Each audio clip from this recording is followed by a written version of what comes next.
네, 오늘은 9월 12일 토요일입니다. 찬송가 325장 예수가 함께 계시니 찬송 부르고 오늘 말씀 묵상 시작합니다.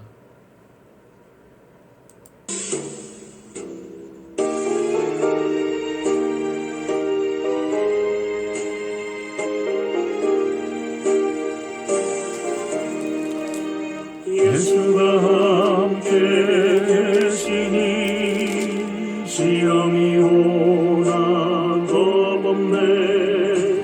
기쁨의 근원 되시는 예수를 위해 섭시다. 날마다 주를 섬기며 언제나 주를 기리고 그 사랑 안에 살면서 딴 길로 가지 맙시다. 이 세상 사는 동안에 주 이름 전파하면서 무한한 복나 주시는 예수를 위해 섭시다. 날마다 주를 섬기며 언제나 주를 기리고 그 사랑 안에 살면서 딴 길로 가지 맙시다. 이 세상 선두 없어도 예수는 나의 친구니 불의한 일을 버리고 예수를 위해 섭시다.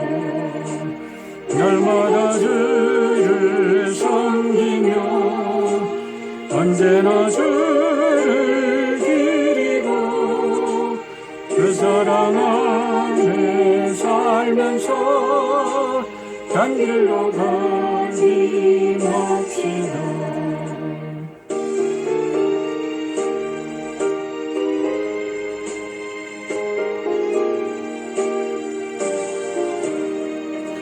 주께서 심판하실 때 잘했다 칭찬하리. 이러한 상을 받도록 예수를 위해 섭시다. 날마다 주를 섬기며 언제나 주를 기리고 그 사랑 안에 살면서 딴 길로 가지 맙시다.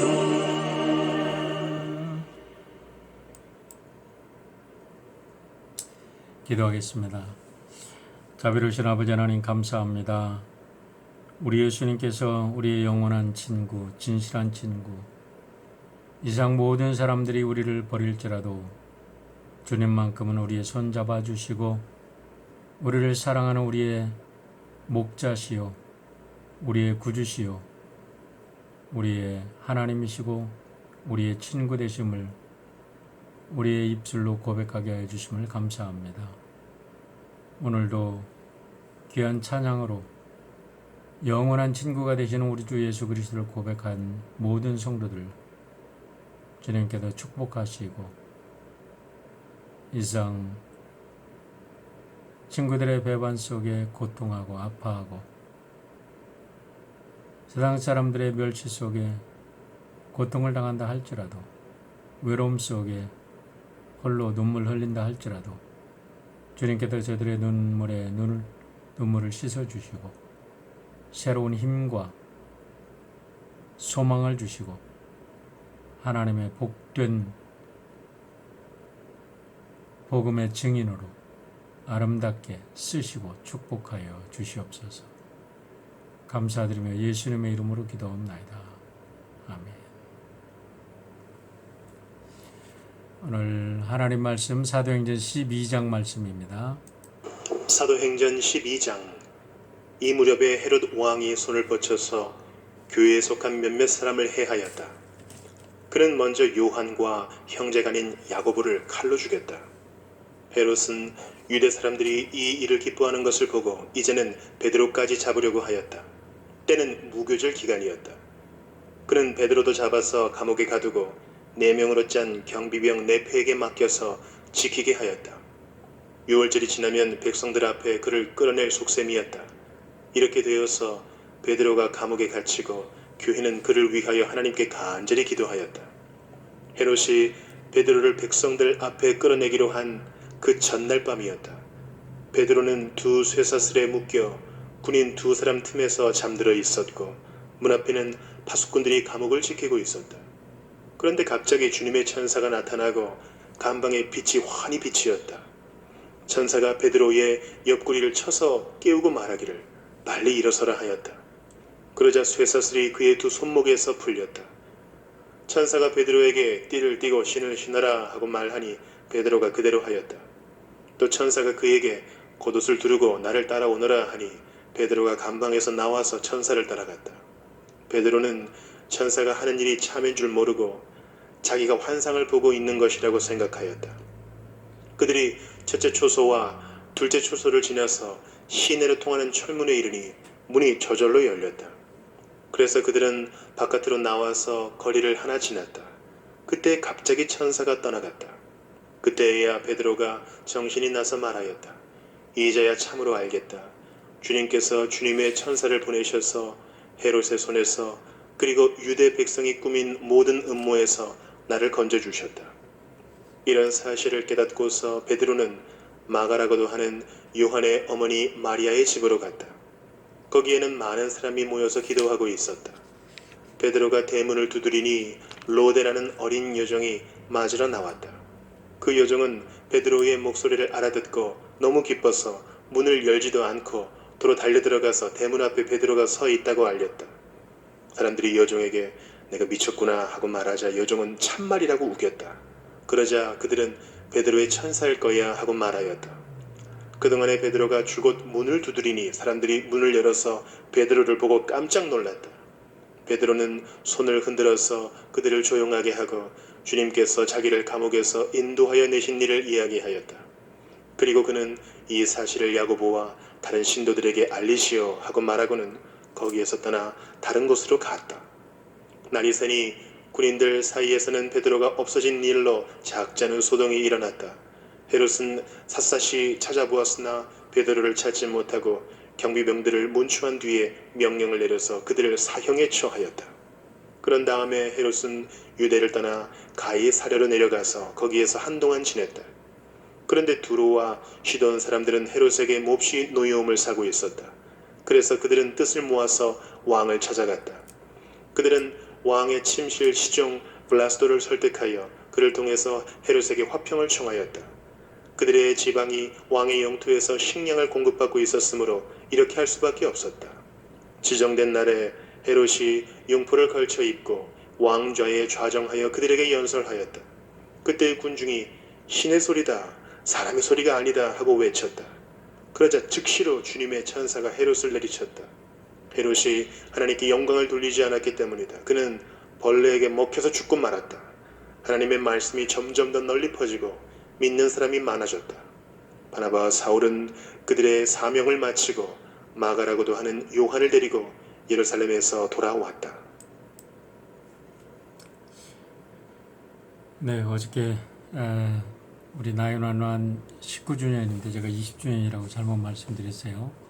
네, 어쨌든 우리 미국에 살면서 미국을 위해서 기도하고 우리가 사탄과의 전쟁 속에 살아가고 있다는 사실을 다시 한번 우리가 깊이 인식하고 늘 깨어서 기도해야 될 줄 압니다. 오늘 말씀의 내용은 스데반의 순교에 이어서 12사도 중 최초로 순교한 야고보 사도의 순교를 시작으로 해서 교회 역사의 새로운 변환기를 맞고 있는 이야기가 기록되어 있습니다. 오늘의 내용을 이렇게 분석해 보면 3가지 큰 특징이 있음을 발견하게 되는데요. 첫째는 이제까지 유대교의 분파로 자라온 기독교에 대한 핍박이 유대교의 종교적 핍박을 넘어서서 이제는 정치 사회적인 핍박으로 전개되기 시작했다는 것입니다. 두 번째는 우리가 오늘 말씀이 11장과 12장을 연결해주는 브릿지 역할을 하고 있다는 사실과 또 다른 면에서 11장과 12장의 사이에 있는 샌드위치 구조 속에 있다는 사실을 우리가 알아야 합니다. 11장에서 안디옥 교회 탄생을 우리가 보았습니다. 근데 그때라는 말씀이 어떤 말씀이냐면 이제 교회가 왕성하게 성장을 하고 교회가 유대와 예루살렘과 유대와 사마리아를 넘어서 안디옥으로 넘어갔죠. 이제 세계 선교가 막 시작할 즈음에 안디옥 교회가 탄생합니다. 그리고 13장에 보면 안디옥 교회를 중심으로 해서 세계 선교가 본격적으로 이제 새로운 선교회 장을 열어갑니다.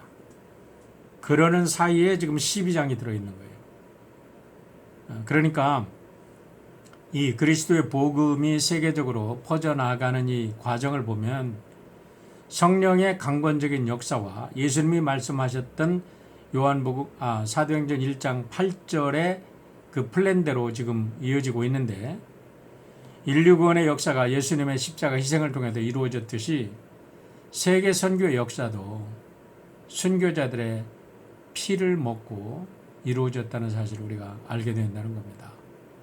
세 번째 특징은 생명의 복음을 전파하는 데는 어떠한 죽음의 세력도 막을 수가 없고 복음 전파를 막았던 방해 세력들은 당시에는 이렇게 승리하는 것 같고 당시에는 그들이 이긴 것 같지만 반드시 하나님의 심판 속에 영원한 지옥불에 떨어진다는 사실을 확신하자는 겁니다. 그래서 담대하게 우리가 복음을 전해야 될 것입니다. 이런 차원에서 오늘의 내용을 다시 정리합니다. 1절과 2절은 교회 성장에 아까도 말씀드렸지만 새로운 핍박의 세력이 등장하고 있음을 소개하고 있습니다. 1절로 3절의 말씀을 읽어보겠습니다. 그때 헤롯 왕이 손을 들어 교회 중에서 몇 사람을 해하려 하여 요한의 형제 야고보를 칼로 죽이니 유대인들이 이를 기뻐하는 것을 보고 베드로를 잡으려 할때 때는 무기절 기간이라 라고 말합니다. 여기 굉장히 중요한 정보들이 들어있습니다. 그때가 언제죠?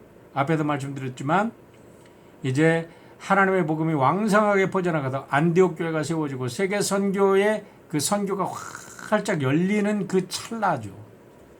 그런데 그때가 언제냐? 무교절 기간이라는 거예요.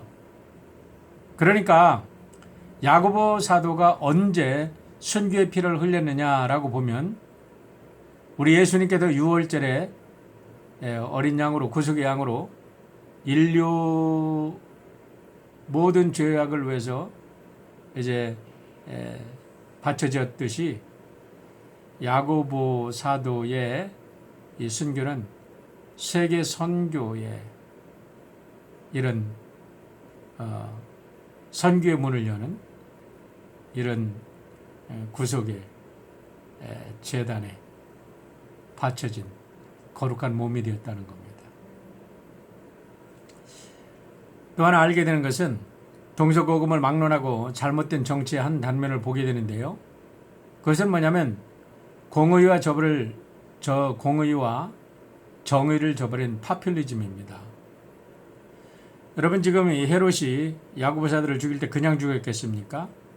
아닙니다. 거짓 선동을 하고 죽이기 전에 이 이단의 무리들이 나서 사람들을 현혹한다, 뭐한다 이렇게 유대인들도 아마 거기에 유대 종교 유다들도 아마 부안해동했겠지요. 그래가지고 선전을 했습니다. 그래가지고 사람들이 야고보를 죽여라 하고 이제 선동된 거예요. 그래서 야고보를 죽이니까 그들이 너무나 좋아했다는 겁니다. 여러분 이게 무엇입니까? 바로 정치의 파퓰리즘이죠. 군중을 선동하고 군중의 인기에 영합한 정책을 세워서 자신의 정권을 강화하는 한편 반대 세력은 아주 희생양을 삼아서 죽이는 그와 같은 파퓰리즘, 잘못된 정치를 우리가 여기서 야비한 실책을 보게 되는 거죠. 여러분 정치라는 것은 하나님의 뜻입니다. 정치가 잘 되어야 됩니다. 우리가 창세기 1장 28절을 보면 하나님께서 인간을 만드시고 세상을 다스리라 말씀하셨어요. 하나님의 뜻대로 세상에 공의와 정의가 강물같이 흐르고 모든 사람들이 하나님의 형상을 입은 그 존엄성을 여기에 가지고 모든 피조물과 더불어 자유와 평화를 누리며 살아가는 사회를 건설하라고 하나님께서 하나님의 권위를 인간들에게 위임한 것이 정치의 본질입니다. 성경이 말씀하시는 정치의 본질이에요.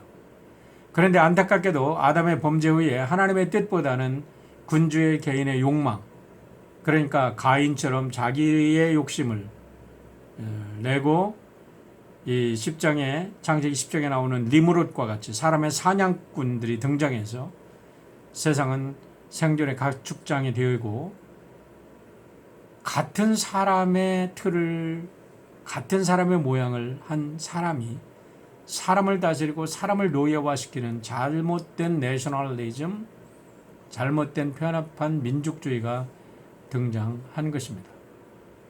이에 따라 시간이 흐르면서 사회적 동물로서 인간들이 모이는 곳에는 자연스럽게 빈부귀천의 사회 계급이 등장하고 그것이 마치 인간의 운명인 것처럼 이렇게 사람들을 세뇌시켜서 권력을 가진 자들은 국민을 선동하고 자기들의 권세를 공고히 하려는 권모술수를 가지고 세상을 잘못된 곳으로 이렇게 인도하는 인간의 인기에 영합하는 파퓰리즘.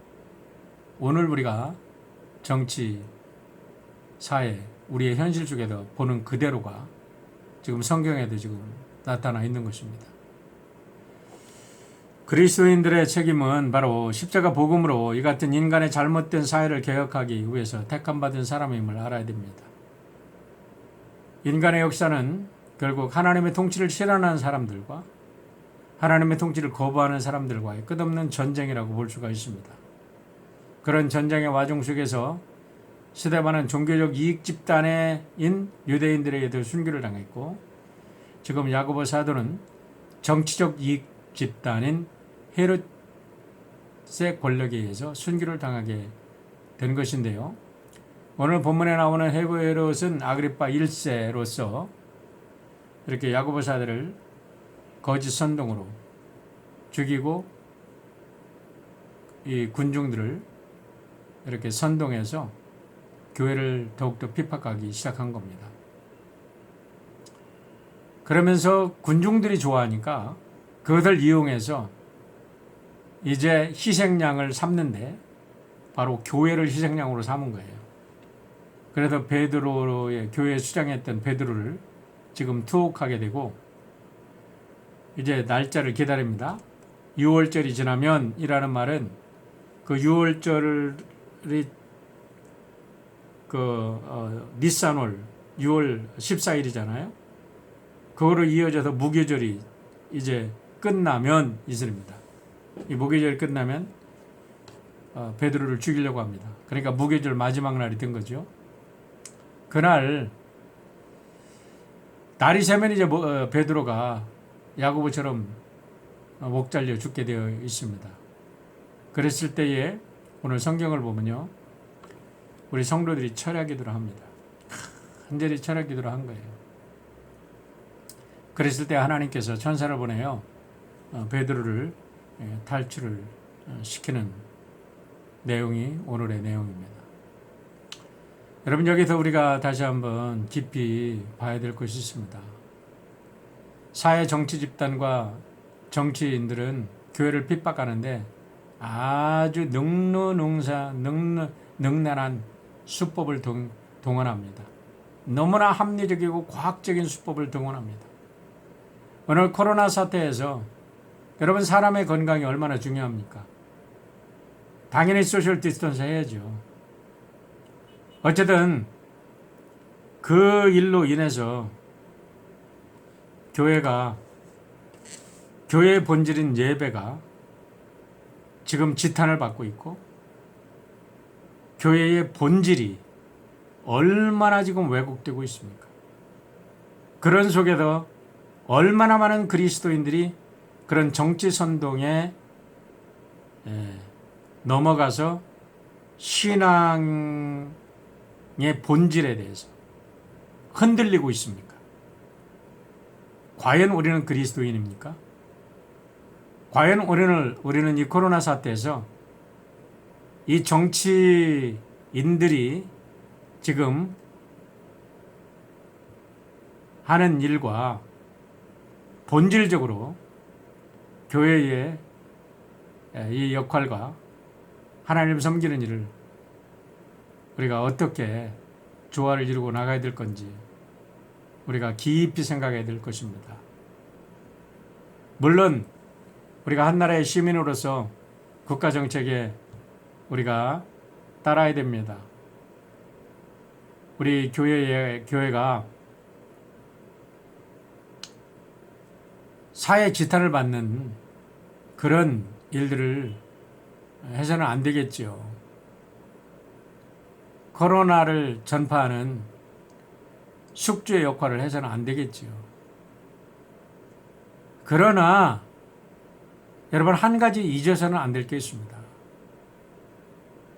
정치인들이 그것을 이용해서 교회를 탄압하고 예배의 본질을 왜곡하고 그리스도인들의 근본 존재 목적조차 왜곡하고 있다는 사실을 우리는 그것만큼은 양보해서는 안 되는데 우리가 거기에 대해서 너무나 부하내동하고 우리의 본질을 잃어버리고 있다는 겁니다. 저는 오늘 본문을 읽으면서 많은 고민을 합니다. 오늘 정치 선전에 의해서 왜곡되고 핍박받는 교회의 본질을 우리가 어떻게 회복시킬 것이냐라는 것을 우리가 깊이 생각하고 지금 이 초대교회 성도들처럼 베드로처럼 어떠한 억압과 어떠한 핍박에도 눌리지 않고 우리의 본질이 하나님께서 주신 사명의 본질, 하나님께서 교회에 주신 본질은 잊지 않기를 바랍니다. 자, 성도들이 간절히 철학기도를 하는 순간 하나님의 천사가 와서 베드로를 구원하십니다. 우리는 여기서 중요한 것을 알아야 합니다. 여러분, 하나님께서 어떤 사람은 스데반처럼 어떤 사람은 야고보처럼 순교의 자리에 이렇게 하나님의 제단에 순교의 제단에 올려지는 사람이 있습니다. 그러나 하나님께서 베드로처럼 바나바처럼 바울처럼 이렇게 위기 때마다 하나님께서 그들을 구원해 주시고 그들을 자유케 하셔서 계속해서 그들의 사명을 이어가게 하는 자리에 서는 사람들도 있다는 겁니다.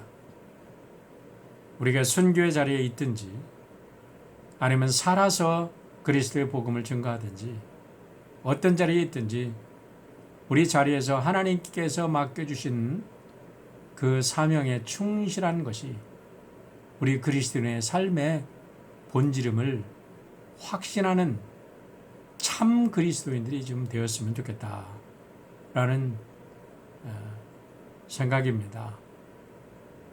이 코로나 사태로 인해서 교회 예배가 무엇인가, 그리스도인이 참 존재의 의미가 무엇인가가 흔들리는 이때에 진정 참 그리스도인으로, 성경적 그리스도인으로 오늘 하나님이 원하시고 예수님이 원하시는 오늘 이 시대의 그리스도인으로 우리 모두가 온전히 거듭나는 역사가 있었으면 좋겠습니다. 어쨌든 하나님께서 여기서 야고보는 순교하게 하셨지만 베드로는 다시 살려주십니다. 자, 베드로가 다시 살아나서 이제 기적과 같은 역사 속에서 살아나서 찾아가는 곳이 어디입니까? 요한 마가의 어머니 마리아의 집이라는 거죠. 여러분 이 집이 어떤 집이죠? 이 집이 바로 예수님께서 마지막 제자들과 만찬을 먹은 자리고, 이 집이 오순절에 성령 강림한 자리고, 이 집에서 지금 사도들이 다시 모여 기도했고, 이 집이 바로 초대교회의 산실이었다는 거예요. 누구의 집입니까? 마가 요한의 어머니 마리아의 집이고 바나바의 누이의 집입니다. 그래도 제가 앞에도 여러 번 말씀드렸지만 바나바는 초대교회 최고의 신앙의 명문가입니다. 저는 이 코로나 사태 속에서 교회들이 억압받고 핍박받고 성도들이 마음이 흔들리고 교회를 떠나는 이와 같은 상황 속에서 우리 드림의 성도들 가정마다 정말 바나바와 같은 이 요한 마가의 어머니 마리아와 같은 신앙의 명문가를 세우는 참된 그리스도인들이 되기를 축원드립니다. 또 하나 우리가 여기서 짚고 넘어가야 될 것이 있습니다. 자, 지금 베드로가 날이 새면 죽습니다. 베드로가 밤늦게 잠이 들었습니다. 여러분 잠이 왔겠어요? 날 새면 죽는데. 그렇지만 피곤한 인간의 육신이라 잠이 들었습니다. 한밤중이 됐다는 거예요. 근데 천사가 찾아나와서 그를 자유케 했어요. 그가 찾아간 곳이 요한마가의 집이었어요. 그때 성도들이 뭐 했고 있었다고요? 교회는 기도하고 있었다는 거예요. 무슨 기도했을까요? 이것을 우리는 철야 기도라고 하죠. 그렇습니다. 철야 기도를 했습니다. 그런데 기도의 내용이 뭘까 하는 겁니다. 왜 베드로가 이렇게 기적처럼 살아와서 이 로데라는 아이가 베드로가 왔다 너무나 반가워서 문도 열지 않고 그들이 기도하는 곳으로 가서 베드로가 왔습니다 그러니까 무슨 말 하냐, 네가 미쳤냐, 그 베드로 천사일 거야 라고 했겠습니까? 왜 그랬습니까? 도대체 그들은 무엇을 왜 더 기도하고 어떻게 기도했길래 철야 기도를 하면서도 하나님의 역사를 믿지 못했을까요? 여러분, 여기에서 우리가 생각해야 될 게 있습니다. 무엇이든지 믿음으로 구했다면 믿어야 된다는 거예요. 믿음으로 구했다면, 그래서 내가 순교의 자리에 간다 할지라도 그것이 하나님의 응답인 것을 믿고 우리는 감사해야 된다는 겁니다. 또 베드로처럼 기적을 베푸셔서 하나님께서 이런 기적의 역사를 이루어 주셔서 더 감사해야죠. 예. 그래서 마가복음 11장 24절에서 주님이 이렇게 말씀하신 사실을 믿고 우리 기도했으면 좋겠습니다. 그러므로 내가 너희에게 말하노니 무엇이든지 기도하고 구하는 것은 받은 줄로 믿으라. 그러면 너희에게 그대로 되리라. 옳습니다. 이 코로나 사태에 여러분 다시 한번 우리의 믿음을 스스로 점검할 수 있기를 바랍니다. 내가 무엇을 어떻게 기도하는지 점검할 수 있기를 바랍니다. 하나님은 우리의 기도를 100% 들어주시는 살아계신 하나님이신 것을 믿고 기도하십시다. 하나님은 참 믿음의 사람들의 편에 서 계십니다. 어떠한 핍박이 와도 어떠한 유혹이 와도 흔들리지 말고 여러분들이 진실로 예수 그리스도의 이름으로 성령 안에서 기도했다면 그 기도가 이루어짐을 믿으시기를 바랍니다. 한 가지 더 짚고 넘어갈 것은 이렇게 교회를 핍박했던 헤롯이 한순간에 벌레 먹어 죽는 이 놀라운 장면, 교회를 핍박하는 자들은 반드시 이렇게 한순간에 그 사람들이 신이라고 막 찬양을 하고 자기도 신인 줄 알고 그렇게 자기 스스로 너무나 감격에 찼던 그 순간에 하나님께서 그를 쳐서 그 순간에 벌레 먹겨 죽게 하시는 심판이 그에게 임하셨다는 거예요. 여러분 옳습니다. 하나님 오늘도 살아계십니다. 하나님의 편에 서는 자만이 영원한 천국의 영광을 누릴 줄 믿습니다. 하나님은 살아계셔서 교회를 핍박하고 복음의 역사를 방해하는 자들을 반드시 핍박한다는 사실을 믿으시고 담대히 오늘도 복음을 증거하는 우리 사랑하는 성도들 되시기를 주의 이름으로 축원합니다. 이제 우리 다음 주 목요일부터 부흥성회가 시작됩니다. 이제 오늘은 주일을 준비하고 이제 다가오는 주일은 창립 42주년입니다. 이 창립 42주년을 통해서 우리 교회 모든 성도들이 오늘 이 사도행전에 나오는 이 초대교회 성도들처럼 정말 능력 있는 성도들로 참교회로 거듭나는 역사가 있기를 주님의 이름으로 축원합니다. 기도하겠습니다. 아버지 하나님, 오늘 세상이 너무나 어지럽습니다. 그렇기 때문에 우리가 주님만 바라봐야 될 때인 줄 믿습니다. 길과 진리와 생명 되신 주님, 주님만을 의지합니다. 주님만을 바라봅니다. 주님만을 바라보는 하나님의 백성들에게 힘 주시고 능력 주시고 저들의 마음을 굳게 하시고 강하게 하셔서 세상에 어떠한 유혹과 어떠한 핍박이 온다 할지라도 그들은 심판의 대상이요 하나님의 지옥불에 떨어질 악한 세력임을 믿고 담대히 그리스도의 복음 들고 그리스도의 생명을 증거하는 우리 귀한 성도들 될 수 있도록 축복하여 주시옵소서. 그래도 우리 귀한 성도들을 통해서 우리 창립 42주년 창립주의를 통해서 우리 모든 성도들이 이 어두운 시대에 그리스도의 복음의 증인으로 새롭게 거듭나는 역사가 넘치도록 축복하여 주시옵소서. 무엇보다도 산불로 인해도 사람뿐만 아니라 이 땅의 모든 피조물이 고통당하고 있습니다. 주님, 주님의 은혜를 구하기 전에 우리가 먼저 회개하게 하여 주시고 코로나 사태와 산불과 태풍과 허리케인과 천재지변이 닥칠 때에 우리가 진실로 회개하여 하나님의 뜻을 구별하고 우리가 하나님의 사람으로 거듭날 때 하나님께서 이 모든 악들을 이 모든 악한 죽음의 세력들을 거두어 가신다는 사실을 믿고 간구하오니 주여 우리의 죄를 용서하시고 당신의 자비를 베풀어 주시옵소서. 감사드리며 예수님의 이름으로 기도하옵나이다. 아멘. 주일을 준비하는 여러분 모두에게 하나님의 은혜가 넘치기를 바랍니다.